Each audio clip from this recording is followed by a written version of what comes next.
بچه ما دید مبارکی کردیم یا نکردیم؟ ها؟ ایام شریف عیدت مبارک. این بچه قار است، میگه دیروز ایدی برای من ندادی. به او خاطر.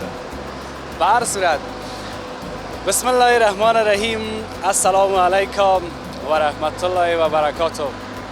بینندگان عزیز، عیدتان مبارک باشه. داخل حاجیا و غازیا باشین. همین که میگم داخل حاجیا و غازیا به این معنا که یک روز بخیر حاجی شویم. به هر حال به گزارش ویژه عیدی ما خوش آمدیم. تشکر از همکارایم در داخل استودیوی صبح و زندگی. یک بار دیگه عید شما هم مبارک باشه. ما به میدان هوایی بین المللی کابل هستیم. ما یک چیز به نام سفر داریم. سفر کردن. سفر از بایسکل شروع میشه. سفر با موتورسایکل، سفر با موتر، سفر با ریل و سفرهای دیگه. باز سفر از زمینی که خلاص میشه، باز یک سفر دیگه داریم، سفر هوایی. سفر هوایی در پهلوی از این که ما بگیم سفر هوایی، همین سفر کردن در طیاره شاید برای ما یک رقمک عادی است، نه؟ که برای بسیاری ها که میاین یک جای در طیاره میشینن، پایین میشن، میرن به مو جایی که میخواین، به مو کشور میرسن یا پس میرن، یک گپ بسیار اما تو خورد و کوچک بگیم. اما سفر کردن در طیاره هم گپای زیاد داره. امروز من خواستم که بیایم سفر کنیم. ای که به کجا میریم باز شما بیننده باشین. بیاز حال یک رقم رفتن آمه است. اما بسیار گپای اساسی و محکم هم داریم در این سفر. خواستیم چکر هم شود، تفریح هم شود، اصول قاعده و قوانین و داخل طیاره و بسیار گپای دیگه داریم برای شما. یعنی سر گپای در این گزارش ما گپ خواد زدیم که بسیاری وقت شما با او گپا سر خوردین اما متوجه نشدین که چه گپ‌های در او گپا بوده. به هر حال و این سفر هم با طیاره شرکت هوایی کامیر میخواهیم که پرواز کنیم بریم دیگه. که ای که کجا میریم اما تو راسته بچه میریم و تشکر میکنم از شرکت هوایی کامیر. بیاییم که بریم. توکل کل ما و شما بخت. بسم الله.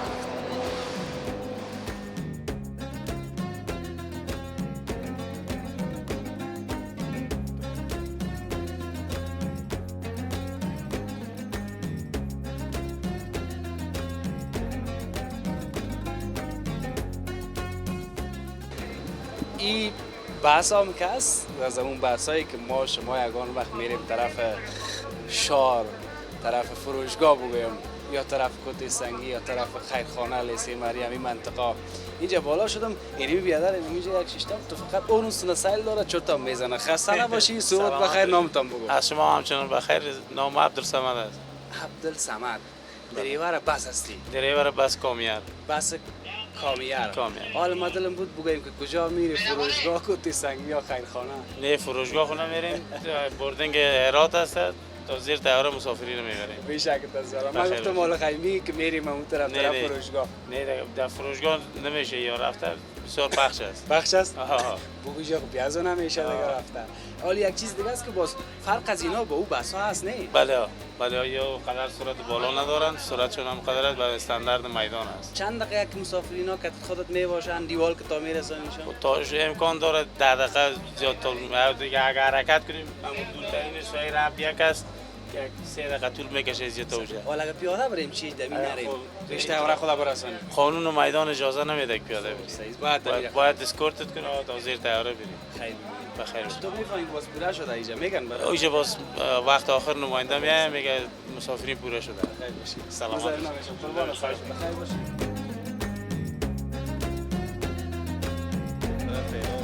سفر خوش داشته باشی. قربان.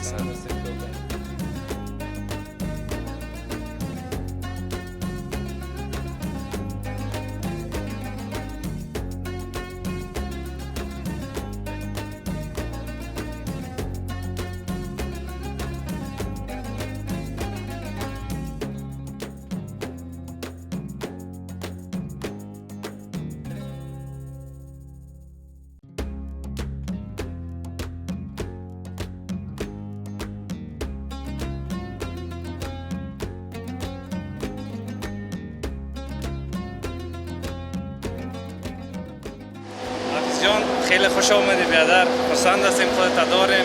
یک روز خوب و خوش بود که با تسپری کردیم. اینی هم تک تکای دیگه سفر خوش داشته باشی. همکارا ان شاء الله هستن، همکاری هم راید میکنن. برای ما چیزام به خدمت باشه دیگه، ما در خدمت خدا هستیم. کم نکنه. زنده باشی. از همراهیت بسیار زیاد تشکر. تشکر از شما. خانه آباد. بخیر باشید. بخیر. این تک تکای ماست، یکیش از ماست، یکیش از این بچه است. جانا دیگه. این البته نگوییم که چرا خورده است.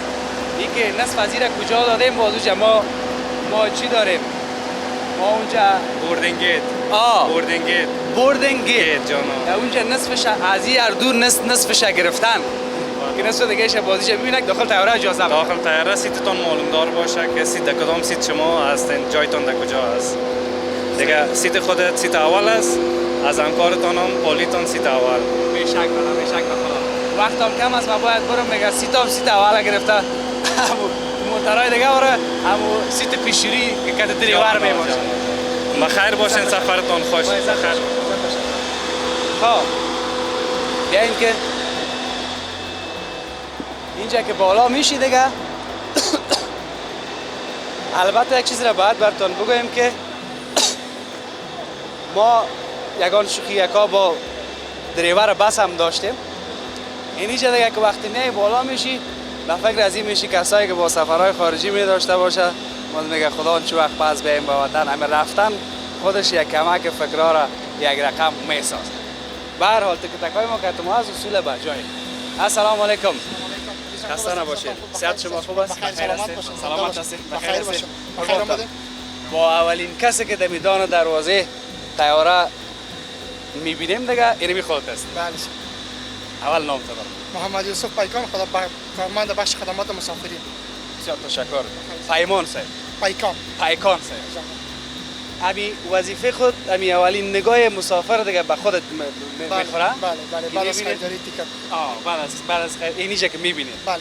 این حال اینجا خودت چی میکنی؟ اینجا میبینی؟ وظیفه ما بعد از اینکه از داخل خلاص شد، مسافرین در جای خود نشستن، ما اسنادهای خود تکمیل میکنیم در داخل طیاره. باز مسافر که بخیر و خوبی میره در پرواز خود. اینجا دیگه باز دیگه گپا مربوط به دیگه کسا میشه. خودت دیگه باز در سفر نیست. بله نه خیر. همکارای دیگه ما هستن. تو همینجا بودی. بله سفر خوب و خوش بخیر. بخیر. اینو چک کردین؟ دو جای دیگه هم چک کرد. مشکل نداره. بخیر باشه. بسیار زیاد تشکر. فکر میکنم نفر آخر ما هستیم.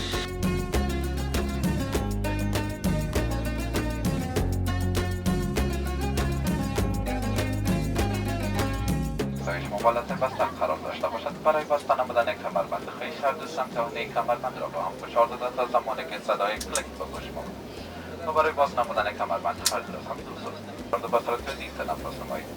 اگر باید بالتان سفر می‌نمایید آخر باید بالتان با ماسک مجهز است. این طیاره دارای 6 فوق‌العاده‌های خروجی میباشد که دو در پیش رو، دو در وسط و اینجا در پارت آف ایرکرافت. An escape bottling system will guide. أعوذ بالله من الشيطان الرجيم بسم الله الرحمن الرحيم سبحان الذي سخر لنا هذا وما كنا له مقرنين وإنا إلى ربنا لمنقلبون. درنو محترم مسافرینو السلام علیکم ورحمت الله وبرکاته. د کامر هوایي کرښې کپتان محمد نادر ولی، کو پیلوټ سید اسحاق سعیدی او نور عملي لخوا ستاسو راتګ ته د آر کیو 101 وطن ته چې د هرات په لور الوتنه لري ښه راغلاست وایو. موږ د کابل نه هرات ته الوتنه کوو. زموږ د الوتنې وخت تر هرات پورې په تخمیني ډول 1 ساعت دوام کوي. درنو مسافرینو د الوتکې د جګیدو نه مخکې د خپل سیټونو کمربندونه وتړئ. سیټونه په عادي حالت کې وساتئ او مخامخ میزونه په خپلو ځایونو کې ټینګ کړئ او هم د موبایل او نورو برقي وسایلو څخه استفاده کول د الوتکې د جګیدو او کېناستلو په وخت کې په کلکه بنده ده. تاسو ته ښه او هوسا سفر غواړو. مننه.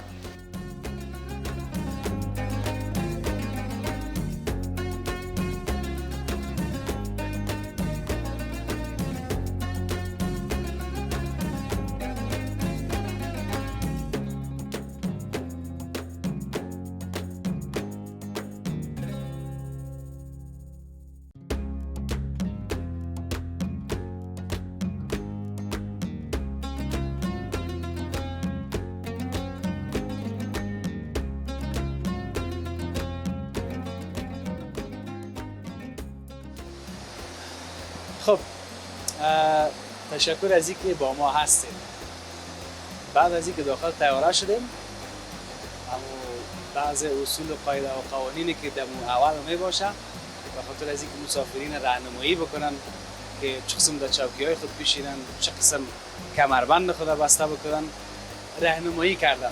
اما اینجا با استیوارد گپای داریم. شما شنیدید که استیوارد طیاره اما بسیار گپا داره. بیاین که امی استیوارد اول خود برای ما معرفی بکنه. بسم الله الرحمن الرحیم. اسم من محمود عبدالی است. یکی از استیواردهای شرکت هوایی کامر هستم.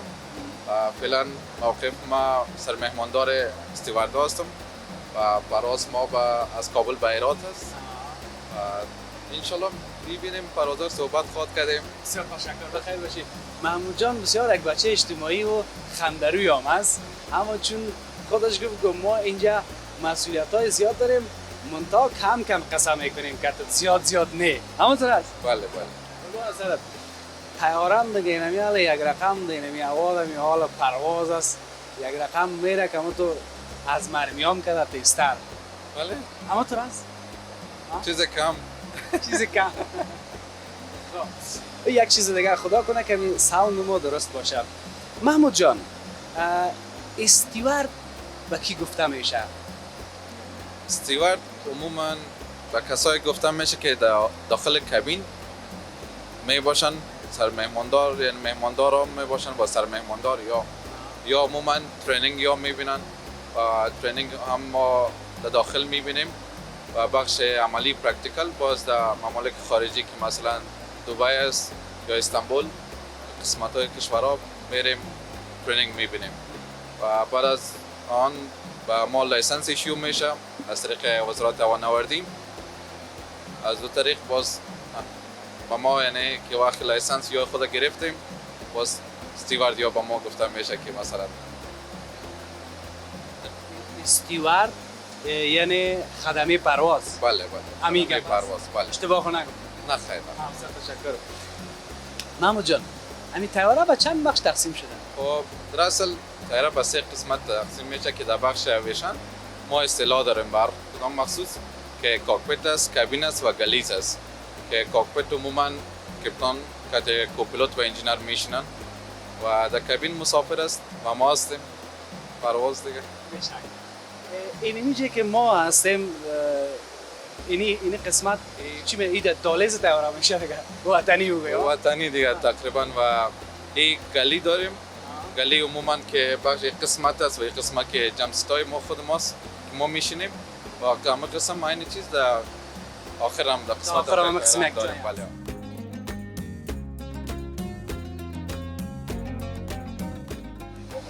خب محمود جان مصروف شد در طیاره دیگه، زیاد نمیتونه آدم که با استیوارد قسم بکنه، پس شاید محمود جان هم داشته باشیم.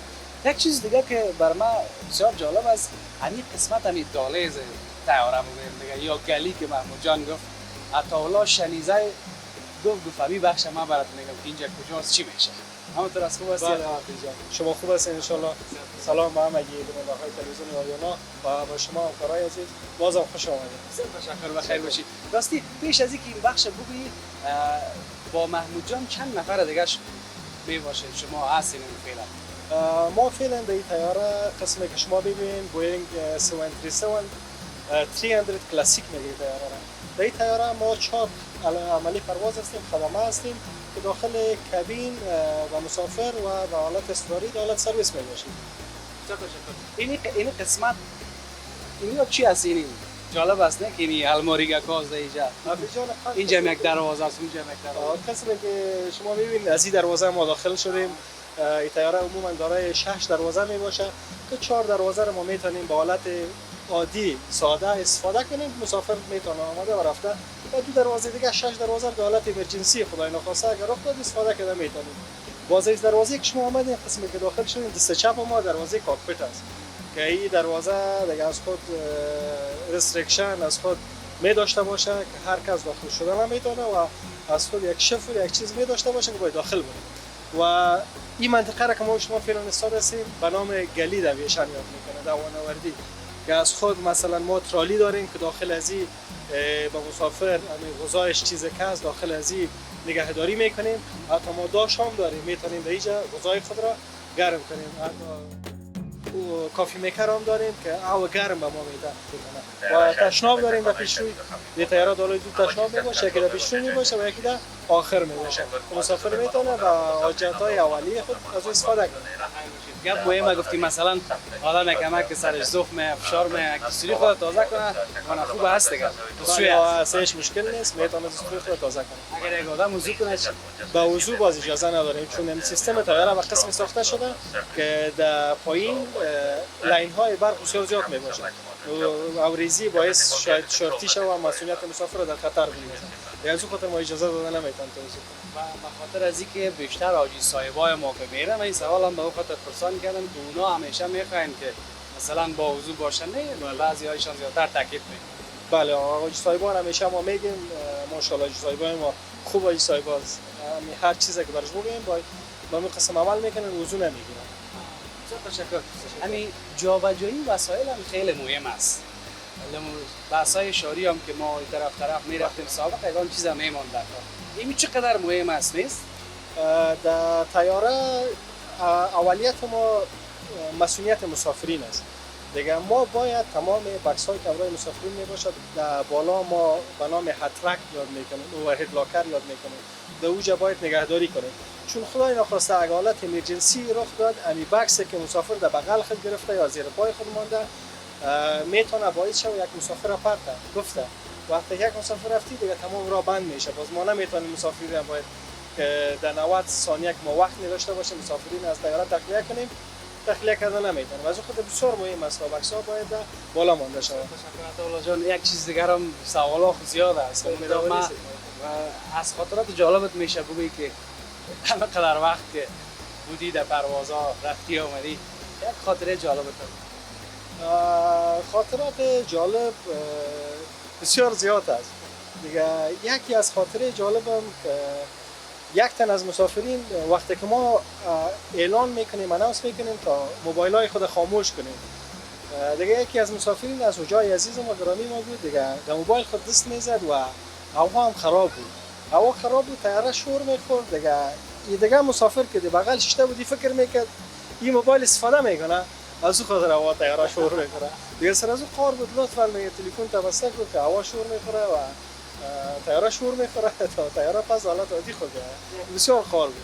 این خاطره جالب. بسیار خاطره جالب و بسیار خنده کردیم. یک از دیگه گفت بیادر که اینمی یگان تا که کارا مگه نمی داشته باشم سوچت فشار میته که مثلا گشنه شدیم یا تشنه شدیم ناک یگان. چون زیادترشان آگاهی ندارن. سوچ از خاطر فشار میتن شاید هوا از وجه بیاین. بعضی خاطرات جالب بسیار زیاد نتیجه میده. بسیار تشکر از شما.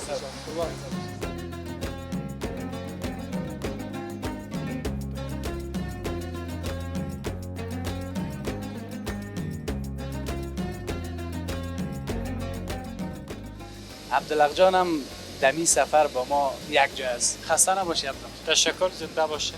صحت خوبه؟ شکر، شما خوب هستین؟ صحتتون خوب است؟ سفر خوش میگذره؟ سفر بسیار خوب میگذره. خدمات کامیار بسیار عالی است.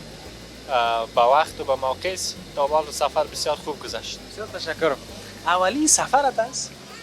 نه، قبلا ما سفر کرده بودم، اما در کامیار اولین سفرم است. من کامیار اول در کامیار اول سفر. جالب است. بعضی کسا زیاد استرس می داشته باشن، تشویش می داشته باشن که وقت سفر در طیاره می داشته باشن. از خودت چطور؟ از چی می ترسی؟ در طیاره وقتی که می سفر می؟ وقتی که در طیاره سفر میکنم قبل طبعا وقتی که طیاره بالا میشه یا وقتی که طیاره نشست میکنه یگان طیاره زیاد تکان میخوره. اینی بر ما یکم ذره اذیت دهنده میباشه. مثل که حال تکان میخوره. مثل که اینمی لازم اینه شما که میبینید اینی وقتی یکم ذره یک فشارک میاره. یک فشار میاره. دلک آدم تک رقم مفته. بالکل. مثل فکر میکنی که طیاره سقوط کرد یک دفعه متو میشه. وار خطا میشه. بالکل. اما باز چند دفعه سفر کنی عادی میشه. بله، چند دفعه سفر کنی باز که از این بلد میشی عادی میشه. کدام وقت زیاد ترسیده باشی؟ ما بار اول ما یکم ذره ناراحت بودم بخاطر از اینکه طیاره که بار اول ما سفر میکردیم بسیار خرد بود. او تکان زیاد میخورد نسبت به این طیاره. اون وقت ما بسیار چی میبینم ناراحت میبینم که از اینی قسمت ها دیگه بیخی این مرام یک رقم میسازه. ما اصلا در این وقت نمیخواستیم صحبت بکنیم ولی خواستیم که میره برای شما با تصویر بکشیم. یعنی می لحظه رو کمرم شور میخوره که ما در حالت پرواز و البته تا چند دقیقه دیگه طیارم نشست میکنه. یعنی ارتفاع هم که پایین میاره باز یک ذره یک جول میکنه. پایین که میشه طبعا دیگه آهسته آهسته پایین میشه. خب شمال هم دایرات زیاد است طبعا دیگه تکان میخوره طیاره. یک گپ دیگه ای که همین ابرام که است نه وقتی در ابر ارتفاع بلند باشه و ابر که بیاد پیشش باز دیگه چی میشه؟ یک رقم فکر میکنیم که طیاره بیخی در خامه گرد کرده خدا برآمد از سرک اصلی. به هر حال من فکر نمیکنم کدام چیزی مونده باشه. اینجا وقت کم کم از در قسمت باید کوتاه گپ بزنیم و دیگه ای که می کمربند هم خیلی مهم است که نباشه جنجال جور. کمربند بسیار مهم است. بله طیاره خو یگان دفعه تکان زیاد میخوره. این کمربند بسیار مفید است. دیگه همین که تشریح میکنه کل گپا را باید ما متوجه باشیم. من یک چیزی را که دیدم تجربه کردم همین چیزی را که استیواردهای ما تشریح میکنه باید تو خوب دقیق بگیریم. راهنمایی‌های از سوچای از اینجا به خاطر اکسیژن و این طرف کمربند اینا که همش باید اصول و قاعده و قانون مراعات شه. بسیار تشکر از شما. بخیر باشید. خوش شدیم دیدیم. تشکر به این سفر یک شما. خدا کنه بخیر گذشته باشید. تشکر یک جهان. بخیر باشید.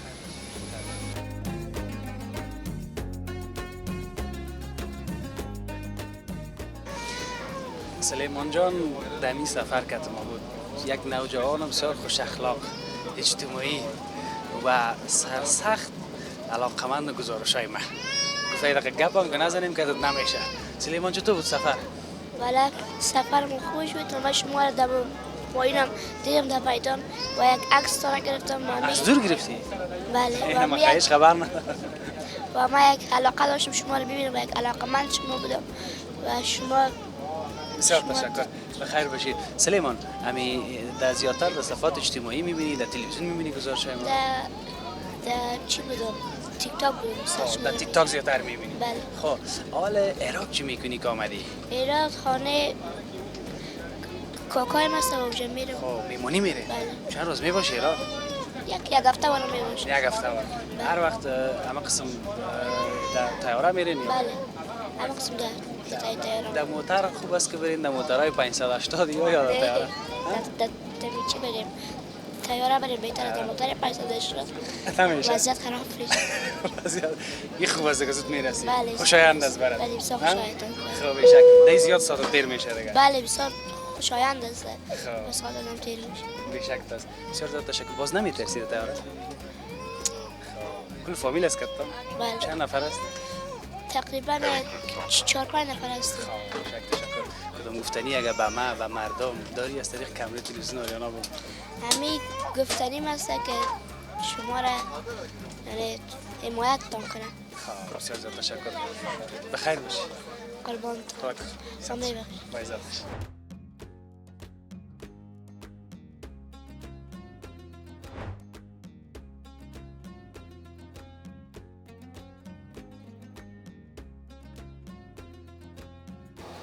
خب تشکر از اینکه با ما هستین.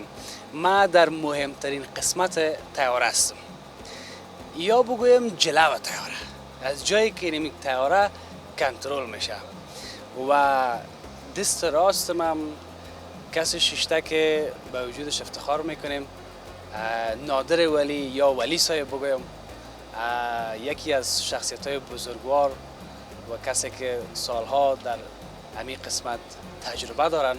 اول خو عید شما مبارک باشه. تشکر.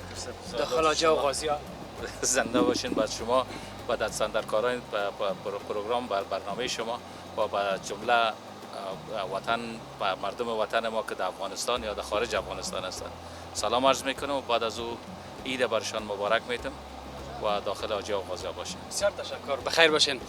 البته در اینجا که من همیال هستم در این قسمت طیاره هیچ کس را اجازه نمیتن، ولی چون به دلیل از اینکه مرا وقت دادن که من اینجا مصاحبه بکنم همراه ولی صاحب منتها همه وقت دادن که ما فکر میکنم سوالای ما شما حل میشم. ولی صاحب چند سال است که شما در همین مسلک کار میکنید؟ ما تقریبا در حدود 30 سال است که ما در این مسلک هستم پرواز میکنم. در حدود 30 سال. در حدود 30 سال بله. همین اصطلاح وطنی بگویم تیاره را میدوانیم. تیاره را میدوانیم بله. موتروان تیاره است. با اصطلاح بعضیا تیاره را میچلانم. میچلانیم بله. بسیار که کردکی وطنی بگویم. بله. ولی صاحب چند تا گپ بسیار مهم که هست دمی قسمت تیاره دواندن، تیاره چلاندن گپای داریم. مثلا یکی پیلوت است، یکی خلبان میگن، یکی کاپیتان میگن، یکی راننده میگن، یکی دریور میگن. مثل که ما مثلا در زمین موتر رفت آمد میگن دریور است. بیایم میخوایم امروز امو اصطلاح اصلیش از زبان شما بشنویم که هر کدام از این چیکاره است. کلش تقریبا یک چیز است. مثلا در زبان ما شما و لسان فارسی ما شما پیلوت میگن، مستقا با ایرانی خلبان میگن، با انگلیسی کاپیتان میگن. خب کاپیتان یا پیلوت کسی است که تمام تیاره را تحت کنترلش است، یعنی آمر عمومی. کاپیتان سر همین سوال ما باز میامدیم که اول خود گفتم باش که چند رقم میگفتن که ایش واضح ساختن که یکیش انگلیسی است و یکیش فارسی ایرانی است. فارسی خود ما شماست. ما شما پیلوت است. از ما اون پیلوت میگن. پیلوت است بس. باز به انگلیسی کاپیتان میگن. کاپیتان میگن. اینی قسمت تیاره که هست اینجا دو تا جلو معلوم میشه، دو تا وسیله را میبینم که من نمیفهم و اینی قسمت هم همو مسئله گیر اتومات است. نیست گیر اتومات نیست. از موتر اینجا گیر است. از موترهای ما که از موتر که در زمین است. از ما اینجا اکسلراتور اینجا است. خب یعنی اکسلراتور در پای شما نیست. اکسلراتور در پای نیست. اکسلراتور تیاره در دست است. در دست است بله. بریکش در پای است. منتها در موتر یک بریک داره. در تیاره دو دانه بریک است. که در دو پای پیچک میشه. در موتر یک دانه است. و این دو دانه اکسلراتور داریم برای هر انجن که است. هر تیاره 3 انجن باشه 3 دانه اکسلراتور است، اگر 4 باشه 4 دانه اکسلراتور است. این چیزایی است که بچه تا بالا میفهمیدی؟ این اولی صاحب چقدر خوب بر ما شما میفهمانم همچنان بیننده ما. اینی دو دانه وسیله، اینی دو دانه اشترنگ است.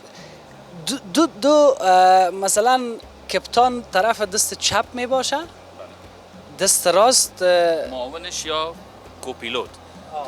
کمکی بله. معاونش یا کوپیلوت. بله. کپتان چی وظیفه را داره؟ کوپیلوت چی وظیفه را داره؟ اترا سردوشان یک وظیفه است. منتها کپتانی که می باشه کپتان آمر کل تیاره است. مسئولیت کل تیاره با دوش عزیز. کوپیلوت یا به لسان انگلیسی که میگن کوآپریتیو پایلوت، او کسی نفر دوم است که اون باید 80% کپتان باشه. حداقل باید 80% کپتان، اگر 100% نمیفهمه باید 80% کپتان باید بفهمه. در صورتی که یک حادثه میشه، یک چیز میشه. خب ما شما انسان هستیم، آدم گفتن نمیتونه که من چی اینقدر قدرت دارم. دفعتا انسان یک آدم میمره. مگم معاون که است، یعنی او خودش بتونه تیاره را کنترل بکنه و تیاره را بیاره پایین. مسئول که با مسافر کمکی است. که باز در وقتش به درد میخوره. سیستم یک سیستم است یا دو سیستم است؟ کنترلر دو نفر است؟ نیست، سیستم یک سیستم است. منتها کنترل دو دانه است. این حال کپتان پروازی که میکنه، مثلا اگر ما بخوایم ما پرواز کنم، خودم پرواز میکنم از این طرف. اگر ما بخوایم که معاونم پرواز بکنه، برش میگم پرواز از توست، ما شیشتیم او پرواز میکنه و کنترل میکنه. اینمی قسمت در عکس‌های سابق هم در دوران مکتب بودیم، ولی صرف همین عکس تیاره که میدیم 1001 رقم سبج در اینجا هست. منتها اگر دانه دانه شاید اینا را تشریح بکنین از 2 ساعت هم زیاد شود. 2 ساعت از 2 روز زیاد میشه. از 2 روز هم گفته خود شما زیاد شود. اما تو اگر کلی بگوین که اینی چی کارا میشه، یک مقدمه یا هم یک کلی اگر بگوین در حد 1 دقیقه 2 دقیقه که وقتتان نگیرم. سیستم پروازی ما که ما پرواز میکنیم توسط از این آلات است پرواز میکنیم که خود وضعیت تیاره را نشان میده با افق. وقتی زمانی که ما پرواز میکنیم اینی تیاره است و اینی دیگه بالا آبی پایان سیاه این افق است که اگر زمانی که ما چیز را دیدن نمیتونیم یا هوا خراب میباشه متوسط از این پرواز میکنیم، بیرون هیچ سیل نمیتونیم کردن. دیگه یه سرعت نمای ماست که چقدر سرعت داریم. این طرف ارتفاع نمای ماست. این وقتی که زمانی که پایین و بالا میشیم ما باید بفهمیم این خودش نشان میده که چقدر فیت پر منت ما دسن میکنیم، پایان میشیم یا بالا میشیم. دیگه این خود کمپاس است یا قطب نمای ماست که توسط از این قطب نما ما میتونیم پرواز بکنیم و بفهمیم استقامت خود و کدام استقامت میریم. دیگه کلگیش از خود انجن است که هر دو انجن حالت انجینا را نشان حالت انجن نشان میده. منتها در موتور مثلا نشان نمیده، تنها اوت نشان میده یا چند چیز. این باز کلگیش نشان میده چون خود انجن دورانی است، دوران میکنه. این هر کدامش دوران نشان میده. این دوران پکر نشان میده. این امو گازات خروجی که از انجن بیرون میشه این درجه حرارت از او نشان میده. باز در داخل انجن یک پکی دیگه است یا زور نشان میده، او اندازه تیله که چقدر تیل میره. مثل که امروز ما شما در موتورهای داریم که در موتور میبینین که میگه ایکانش روشن است، اما چراغک سبزش روشن که یعنی بسیار کم مصرف میکنه. این باز از خود تیل نشان میده که چقدر تیل مصرف میکنیم. ما اتوماتون باز خود ما کت از یک اکسلراتور ما چیش میکنیم، کم و زیادش میکنیم، میتونیم کنترلش بکنیم. بخیر باشیم. ایده اینه گفتم اگه دانه دانه سر کلش بری وقت گیر است. وقت گیر است. اما تمام همین سیستمی که داره میشه طیاره از همینجاست. از همینجاست کارش. خب بیاییم سر گپ جان. خب وقت میگن کم است. شما لیسنس دارین ولی صاحب؟ والا صاحب لیسنس بدون لیسنس کنه همیشه رفته. در زمین که زمین از ترافیک استفاده میکنه، پرسانت میکنه، لیسنس نداری موتور تا میبره در شهرک. ایره خود صاحب ایرم در هر مملکتی که میریم، در هر جای میریم لیسنس ما چک میشه. اگر نباشه صاحب خود ما رو شهرک میبره. ولی صاحب بسیار آدم اجتماعی هم هستن. تا بار خود دعوا کسی استاد تا نکرده لیسنس شما کجا؟ دعوا نمیشه صاحب کجا استفاده کنه. خب مسئله جواز سیر باش که بسیار چیزایی از گفتم که شاید دوستان خندام بگیره، بسیار شما خنده میگیرید با سوالای من. بسیار سوالای یک رقم پیش پا افتاده شاید باشه به نظر بسیاریا، ولی مهم است بفهمیم برای معلومات و بینندای ما. جواز سیر داره. جواز سیر از اینا مو و اوراقی که داده میشه از طرف وزارت هوانوردی داده میشه که خودش راجستر مملکت بمیشه. هر طیاره که خریداری میشه باید یک نمره در پشت سرش است. اون نمره توسط وزارت هوانوردی داده میشه و توسط همون نمره در هر مملکتی که خودت میری اونمو جواز سرش است و قابل قبول است. بشک. اگر باران شوه، اگر برف بباره، اگر ابر بیایه، چی میکنین؟ برفاک داره نداره؟ برفاک داره صاحب. برفاک داره. دو شیشه ما برفاک داره و دیگه سیستم گرم کن داره. بدون سیستم گرم کن رفتن نمیتونیم چون هر قدر که ارتفاع بالا میشه درجه حرارت پایان میشه. شیشه شما را عرق نمیزنه مثل که موتور باز میگن بخارین روشن کنین که پس شیشه روشن. شیشه کلش گرم میشه. خب از داخل گرم میشه، یعنی قدر گرم میباشه که اگر کدام مرغ در هوا میخوره قدرت از این داره که چون هوا سرد است خود باز هر قدر که شیشه سرد شوه قدرت شکنندگیش زیاد میشه. این موقع قدرت می داشته باشه و در هوایی که بالا میشیم باز سیستم گرم کن داریم. بعض قسمت های دیگه طیاره هم یخ میزنه در خصوصا در تشکر. من بیشتر ایجا که آمدم داخل گفتم که پیشوری چطور میبینید شما؟ پیشوری نمیبینید فقط اونجا گفتید نمیسه سبیج بیرون بسیار کم وقت مثال میگه اون میدان پایان میشه. فقط اینم قرار هوا را دیگه خب فقط آسمان از دیگه آسمان از دیگه پایان سال نمیشه. یک چیز دیگه که طیاره پنچر میشه. طیاره پنچر میشه بله. در یواخ نه جمپ است نه چقوریز نه میخ است نه کدام چیزی در روی زمین. بعضی اوقات امکاناتش هست که مثلا تایر کونه می باشه یا تایر یگان جاش زدگی می باشه خورده میشه وقتی که سرعت میگیره. یعنی هر تایر مثل که در موتور ما شما دیدیم که هر تایر یک نمره داره که با این نمره این قدر کیلومتر سرعت گرفته میتونی. وقتی که نشو تایر میکفه. در این تایر هم همونطور است. اگر تایرای نو باشه امکاناتش نیست. مگر بعضی اوقات دیدم میشه که تایرای نو هم کفیده میباشه. یعنی نشست کردن و پرواز کردن این دو حالت شاید. اگر به یاد داشته باشین یک چند سال پیشتر یک تیاره کانکورد فرانسوی سقوط کرد. یک توته آیین در روی زمین بود. او توته آیین در زیر تایر خورد، تایر کفان، تایر آمد تانکش زد، تیل در گرفت، تایر افتاد کرش کرد. یک چیز بسیار کوچک میتونه باعث بدبختی کلان شود.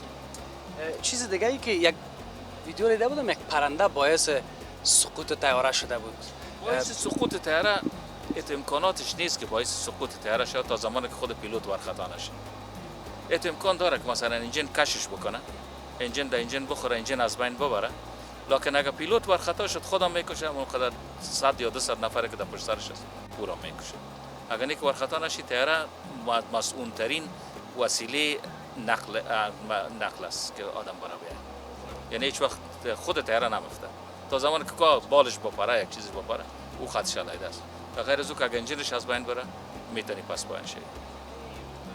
تو روز شده که بسیار ترسیده باشین در سفر، دور از روز تمام امید از دست داده باشین و ما که معلومات دارم در این طیاره‌های کلان نمیشه که مثلا پیلوت یا کپتان فراشوت خود بزنه، خود نجات بده، دیگه بگویه که دیگه نمیشه ما رفتم خداحافظ. یعنی هر گپی که شب یک جای میشه و تو کدام وقت شده باشه ترسیده باشه؟ نه هیچ وقت. تا هنوز اگر بترسی خود کشتی. باید هیچ وقت در زندگی آدم نترسه و ما قدر دل و گرده داشته باشی که یک کاری که میشه سرت باید ورداریش. تنها خود نه، مسافر که در پشت سرت است او را میتن. جالب ترین خاطره بر شما در طول 30 سال چی بوده؟ در طول 30 سال یک دفعه ما آمدیم پرواز میکردم از دبی، می آمدم کابل، فل مسافر داشتم، فل تیل. برخواست کردیم، یک انجین ما از بین رفت. یک انجین ما از بین رفت، پس دور خوردم آمدم منتها در میدان دبی رسیدن نمیتونستم، یک میدان دیگه شد از پیششان خواهش کردم آمدم در میدان پایین شدم. فقط همه تو کدام مشکل کلان دیگه رخ نداد؟ مشکل کلان دیگه نه. خب در میدان هوایی کابل به خاطر که میگن با باور کاپیتانا پیلوتا سخت است پرواز دادن طیاره. سخت‌ترین میدان کابل است. میدان که میگن سمت شمال و جنوب پرواز میکنه. به خاطر از اینکه کابل خود میدان در داخل است، مثل کاسه واره چهار طرفش کوس که نباید باشه. که نباید. چی مشکل میتونه خلق؟ باعث از این میشه که مثلا وقتی که تو میای نمیتونی پایین شده، وقتی که بری دور دو بری میخوری تا کو میخوری پایین میباشی. اینال سایه میدان دیگر رو ببینین، میدان سایش بیخی فراخ میباشه، یا خصوصا در خط پروازی در اول شروعش و در آخرش هیچ وقت تعمیر بلند منزل نخواد دیده باشه که تعمیرهای بلند منزل در آخر خط پروازی باشه، چون میشه طیاره انسان است، انجین از دست میتی دیگه میشی ارتفاعات پایین میباشه میخوریده. وقت پرواز میکنین میگن این جهت شمال باید معلوم باشه. این هم یک گپ. جهت شمال ما دیگه کدام چیز نداریم، جهت هر طرفی که شمال است ما باید با مقابل شمال پرواز کنیم. به خاطر چی؟ به خاطر از اینکه امو اندازه که ما میدوه طیاره و بالا میشه اون رو کم میکنه. اگر در پشت سر ما باشه یک چیز شمال تیلا میکنه، یک چیز خود طیاره میدوه، اونو مسافه بسیار طولانی را میگیره در بر میگیره. امی سوال آخرم که وقتم تمام است، امی دروازه حالت استقرار چه وقت باز میشه؟ در کدام حالت؟ در حالتی که مثلا ما یک انجین ما آتش گرفته باشه یا کدام حادثه دیگه شده باشه که وقتی که پایان میشیم باز کابین دروازه اضطراری را باز میکنه که یخمالک داره، با ما چی وطنی که بگه یخمالک داره، از طریق یخمالک ما مسافر میکشه. بسیار تشکر. خواهش میکنم لطف شما زنده باشید. خوشحال شدم دیدمتان. همچنان. روزای خوب خوش داشته باشین. تشکر بر شما. افتخار بخشیدین برای ما که وقتتان هم دادین. زنده باشین. کمری تلویزیون آنیران در خدمتتان است. گفتنی پیام برای مردم ما داشته باشین. برای دنیا داشته باشین. در خدمت مردم خود هستیم. همیشه خدمت کردیم و همیشه هم خدمت میکنیم و در آینده هم خدمت خواهد کردیم. با عزت باشین، سرفراز باشین. تشکر از اینکه وقت دادین. ما از اینجا باید زودتر برایم، اگر نه باز مرا خود کشیدن از اینجا، به خاطر از اینکه اینجا بسیار جای مهم است. ما هر چیز زودتر میبرایم. منتها وقت خورد بودم میگفتم چه وقت باشه که یک وقت ما بیایم همین جلو طیاره را ببینم. این ما به این آرزوی ما رسیدیم. جلو نیم کلر. آقا حالت پرواز نیست. اون وقت خوبی از اجازه نمیتن، حالا که اجازه دادن خانه امیات آباد. تشکر از محمود جان، از دوستای دیگه که حداقل تا پیش خودت ما را رساندن. زنده باشید. سلامت باشید. سرفراز باشید. بخیر باشید. بسیار تشکر. بخیر باشید.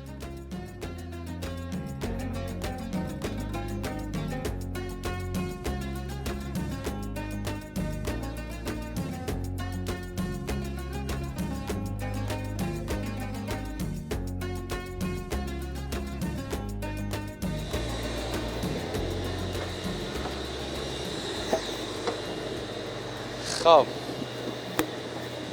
تشکر از اینکه بیننده گزارش ویژه ما هستیم. البته در برنامه صبح و زندگی ما دیگه به خیر رسیدیم بعد از 1 ساعت و 5 دقیقه به میدان هوایی هرات.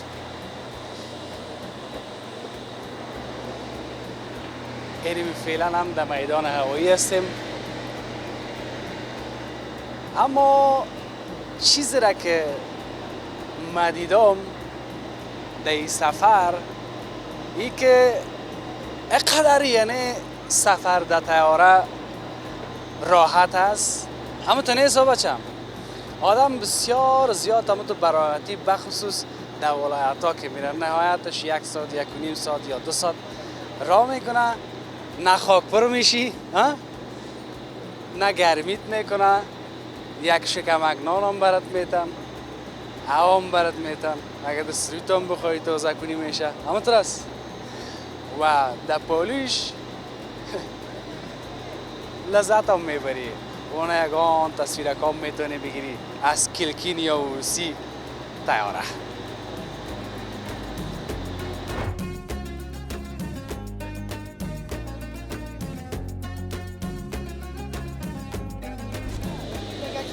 این نازدانه ماست، نازدانه ما. مهربانی زبط تا خوزه زي وقت خیر است. بسیار زیاد تشکر. اینجا چیز کن خدا کمتان نکنه. با عزت باشی. بسیار تشکر. میفهم. گفتم همین ویزون یک ماچ کنیم. یک تا ماچ نه چند دانه بگی. صحت خوب است، بخیر هستی. والا خوب هستی. کلاگی خوب است. والا میجا من خواست ببینم. اینا گیرت کردم. جور هستی؟ با عزت باشید. چطور هستی؟ ان شاء الله موفق باشی. خدا کمتان نکنه. هم پروگرام اگه تا ببینم کی بسیار زیاد دیر بعد دیدیمش به خدا. چند پم بگو. والا باش که دانه یک. یک دقیقه کنی بیادر بگو گپ خدا بگو اینا لگبته. حفیظ جان بسیار زیاد علاقمندش بودم، میخواستیم که ببینیم این فضل خدا در مسیر هرات در گیرم آمد دیگه. خوش هستیم که حفیظ جان از نزدیک دیدیم. ان شاء الله موفق مایت باشی. پروگرام که بسیار زیاد بسیار تشکر. مقبول داریم. بیادر خان دوست داریم، افتخار ماست حفیظ جان. خدا کم خیر باشی. شما اگر پیامی است قربان سلام. بخیر یک عکس بگیریم هم تلفن. بخیر هستین. این حالا بگو چی آوردین برای هراتیا از کابل؟ چی آوردین اک؟ حالا تو هم از کابل آمدی، ما آمدیم. خب خیر ما هم میشه اگه چیز آورده باشیم. خودت مخصوص هستی، بخیر میهمان آمدی. دنیا محبت آوردیم. ماشاءالله بسیار خوب. خوش آمدین به شهر زیبای هرات. ما هم از کابل آمدیم، جای مزلوگر است. خب مگم مردم هرات واقعا میهمان نواز هستن. یکی از خوبیای هرات واقعا که خوشم میاد همیشه یاد میکنم در کابل پاکی و صفاییش است. واقعا بسیار شهر را صفاست.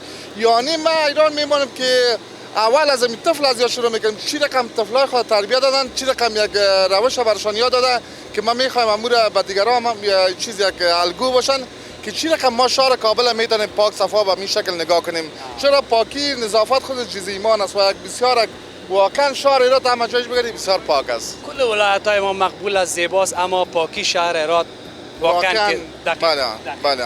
بسیار خوش شدم از دیدن. سفر خوب بود؟ بله بسیار سفر خوب بود. دیگه آمدیم اینجا که ترینینگ داریم برای 3-4 روز میباشیم بخیر. ان شاء الله اگه وقت داشتیم بازم میبینیم اینجا. قربان سرت. من حیث یک کسی که در این طیاره بارها سفر کردی رفتی آمدی؟ دفعه اول خونی؟ نه بسیار رفت آمد کردی. بله. من حیث یک هموطن، من حیث یک شهروند افغانستان، اینمی در طیاره مردم ما چه کارها را باید مراعات بکنه از دید یک کسی که حالا از استیوارد پرسان کردم؟ درست بسیار سوال خوب بجا کردین. اول خب مهمتر همیست که باید همیشه آدم کوشش کنه در میدان که میای 3 ساعت پیشتر بیای. واقعا اینا راست میگن که شما در میدان میایین کمک وقتتر بیاین، چون وقتتر آمدی تو میتونی تکتت منظم بگیری، بعد درست در قطار استاد شوی، تلاشیت بسیار منظم انجام میگیره، همه کارات بسیار به خوبی انجام میگیره. بعد از همه وقت در طیاره بالا میشیم نوبت مراعات کنیم. اول خانم‌ها را اجازه بدیم چون حقوق از اینا بیشتر است و باید از احترام برشان داشته باشیم چون اینا همیشه خدمت کردن در خانه برای ما. پس در این وقتا باید از برشان زیادتر اولیت برشان داشته که اول بالا شوند در طیاره عمل، نظافت و بعد از او باید از کسایی که در پالی از کسایی که لنگ هستن مثلا معیوب هستن اینا را اول باید اجازه بدیم در طیاره بالا شوند. بعد از او سفیدا و یارا باید اجازه بدین در تیاره بالاشان اول از ما کده. بعد از او جوانا و در داخل تیاره کوشش کنیم که صحبت کنیم، مگم بسیار آهسته صحبت کنیم چون بر دیگران مزاحمت نشه. اول خودم تیاره بسیار صدا داره، آدم کمک به تکلیف پس پالی از این کوشش کنیم که یگان تا مریض می باشه، یگان تا تکلیف می داشته باشه. پس به خاطر کوشش کنیم که کمک آهسته تر صحبت کنیم و نظافت، بله ها، نظافت بسیار مهم است که مراعات کنیم و از خنده بلند و از گپای بسیار بلند جلوگیری کنیم.